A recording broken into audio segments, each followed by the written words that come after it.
guys, ito na naman tayo sa ating ipon challenge. Katapusan po ngayon ng March. So magbibilang na naman tayo ng mga coins.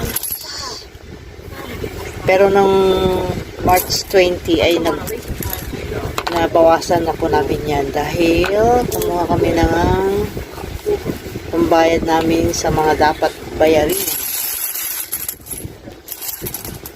At ito na doon yung loteng pinitunan namin.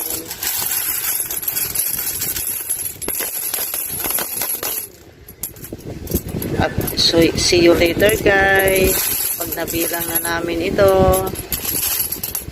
So ito na siya guys, ang ipon namin na tig-20 na coins itong buong March.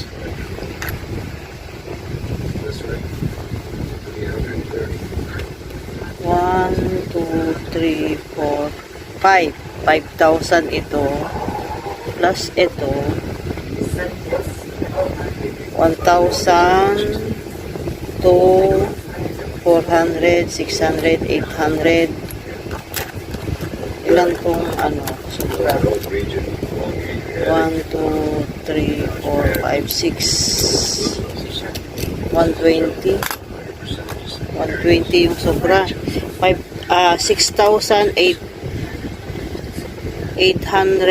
920. 6,920 ang kabuuan ng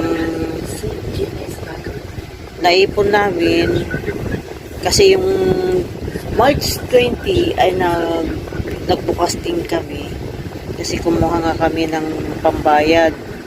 Magkano lahat yung nakaraan? 4,500. So malaki-laki ngayon guys. Pero may bawas na yon. So ang natira doon is 2,000 ang natira. 2,000 tama ba? Tapos ito 2,000 plus 6,920.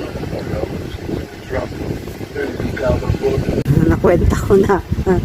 Ang natira, ang kabuuan ng natirang ipon ngayong March ay 8,920. Hala, malaki-laki na rin yan guys.